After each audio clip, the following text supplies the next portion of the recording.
I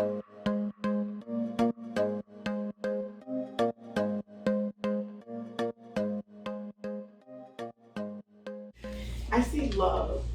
I see a lot of love.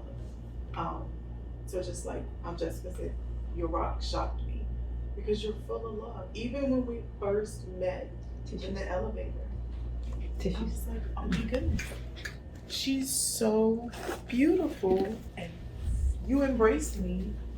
And at the time, I don't even think we knew we were coming to the same spot. And it was like we were just walking along and talking, and we ended up with Anita, but just a beautiful soul, a lot of love.